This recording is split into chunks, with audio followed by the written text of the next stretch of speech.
You think you're 100% in control of your life? You're not even close.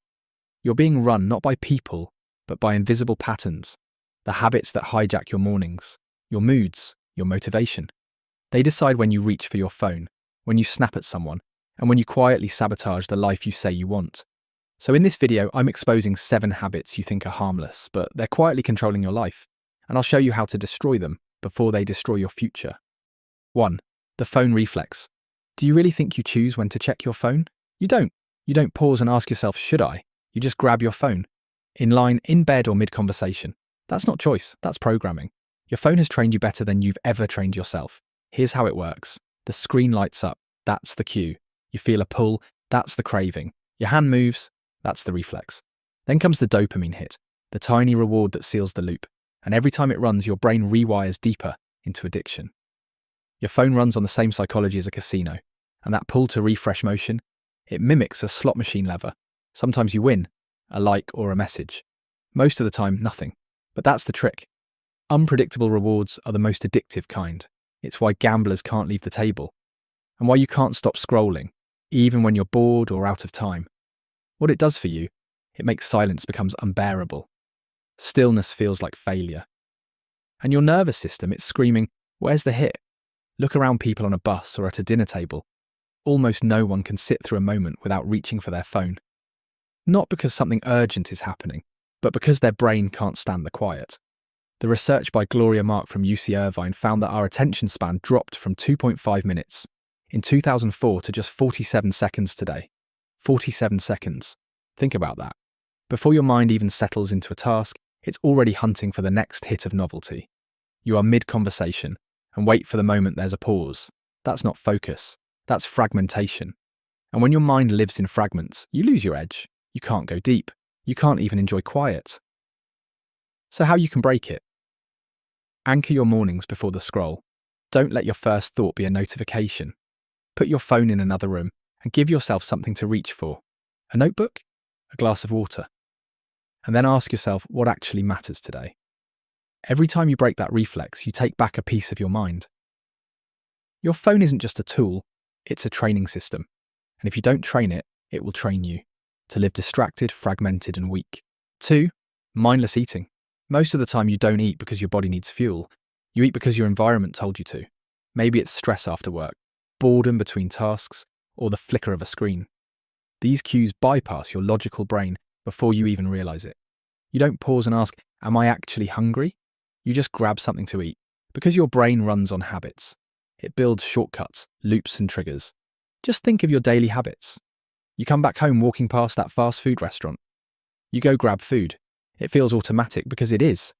And you don't notice until the damage starts stacking up. It's the handful of chips you ate without thinking. The late night cereal, the just one more bite when you were already full.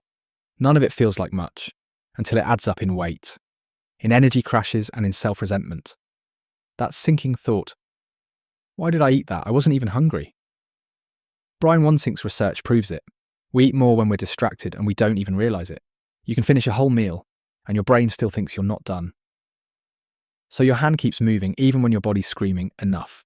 That's why mindless eating is dangerous, because it feels normal. Mindless eating doesn't feel like sabotage. It feels like just a snack.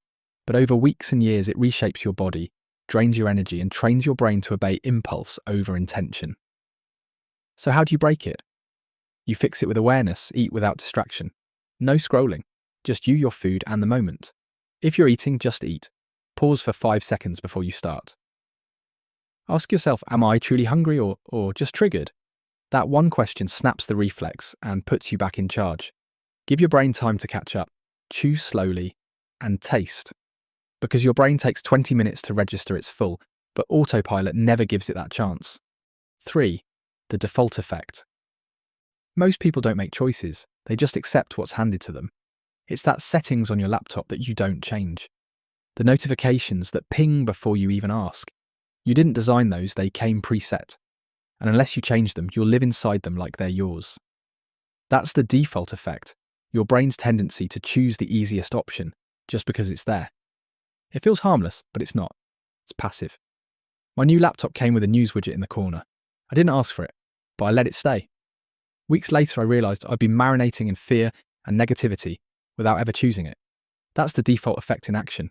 It decides for you while you think you are deciding. The real danger isn't one setting, it's the accumulation. One unchecked box, one may habit, one mindless scroll repeated 1,000 times. And 10 years later, you wake up in a life that feels familiar, but never truly yours. So how do you break it? Notice the preset. Interrupt the pattern. Next time something is already chosen for you, the homepage or the settings. Ask yourself, is this what I want, or just what's there? Then change one thing deliberately, because if you don't reset the defaults, they'll reset you. 4. Default mode rumination. You know that voice that won't shut up after an argument? The one that replays the scene on repeat? Like if you overanalyze it enough, the ending might change? Or the voice that imagines worst-case scenarios of things that haven't even happened? That's not problem solving, that's your brain stuck in rumination. It feels like you're working through it, but you're not. You're just rehearsing pain. When something feels unresolved, the mistake you made, the words you didn't say, the fear you never confronted, your brain tries to fix it by replaying it. Not because it helps, because it's familiar. The brain would rather sit in predictable pain than risk uncertain freedom.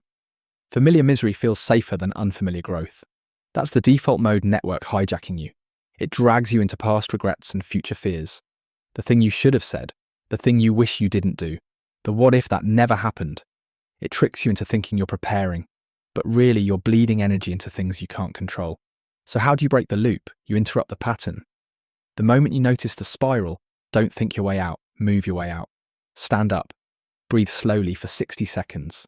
Write down the exact thought haunting you. Then anchor yourself back into the now. Feel the chair, hear the room. Focus on one task. Each time you interrupt, you teach your brain, overthinking doesn't have to equal suffering. And here is the final reminder. Thoughts aren't facts. The past won't rewrite itself, no matter how many times you rewind. And most of the disasters you fear, they never arrive. Yes, maybe you made some messy decisions, but that doesn't mean you need to live inside that moment forever. Accept it, extract the lesson, and then move on. 5. The avoidance loops. You sit down to start something that matters, and suddenly you're in the fridge, on your phone or scrolling through TikTok. That's not strategy. That's escape. It's your brain on autopilot, choosing comfort the second discomfort shows up. Every time you avoid the task, your brain gets a reward, short-term relief, and it remembers. That becomes the loop. Discomfort, escape, relief. Run it enough times and you teach your brain when things feel hard, I escape. That's why you avoid the conversation. Delay the gym or postpone the project. Not because you're weak, but because your brain got good at running. Avoidance feels safe, but it costs you everything. Anxiety grows, tasks pile up, regret creeps in. What looks like protection is self-sabotage. So how do you break it? Spot the pattern. What do you avoid most? Conversations, workouts, money? Then shrink the task. Don't run, face the first tiny step. Open the doc, write the first sentence. Do 5 push-ups. That's enough to start rewiring. Feel the discomfort, breathe through it, and stay, don't escape. Because the truth is, avoidance is a habit. And like any habit, it can be broken. You can either train yourself to run from discomfort or to face it, one small step at a time. 6. Negative self-talk loops. Your brain has a soundtrack, and most of the time it runs on autopilot. I can't, I'm not ready, maybe I'll fail. You don't choose those thoughts. They fire automatically, rehearsed so often they feel like truth. This is learned. Just like physical habits, thought patterns wire in through the repetition. The more you mentally rehearse failure, the faster your brain plays that track. Soon the critic speaks first, loud and uninvited. That's why you see a job posting and think, I'm not qualified before reading it. You're asked to speak and think, don't embarrass yourself. You dream of starting something, but here, who am I kidding? And because it sounds like your own voice, you trust it. You don't challenge it. You just shrink to fit it. Not because the world said no, but because your autopilot did. Now, how to silence it? Identify the script. When you hear I'll fail, don't argue. Recognize this is just a rehearsed line. Then challenge it. Ask yourself, is this fact or just the same tape on repeat? That moment of questioning creates space between you and the thought. And then reframe it with accurate truth. Each time you reframe, you weaken the critic and strengthen a new voice. 7. The automatic yes. How many times have you said yes before even thinking? Maybe a favour or a last-minute task. You smile, but inside you feel the weight. That's not generosity. That's autopilot. Your brain says yes to avoid discomfort, the silence, or the conflict. Easy in the moment, but heavy later. That's how your time gets hijacked. You say yes when you're already full. You trade weekends for things you never asked for. And it builds quiet resentment because you never actually chose. Every reflex yes is a silent no to yourself. No to your time, no to your priorities, and no to your peace. And the more you rehearse that reflex, the more you forget to ask yourself, what do I really want? What you need is a pause, say, let me check and get back to you. That single sentence breaks the pattern. It buys you space. It puts the choice back in your hands. Now you can ask yourself, does this fit my time and energy? What's the cost of yes? And what's the cost of no? That's how you move from reacting to deciding, because every yes out of guilt steals your life. But a yes made with intention builds a life that's truly yours. Pick one habit that hit you hardest today and interrupt it. If this hit you, comment below and subscribe to stop living on autopilot and become the CEO of your mind.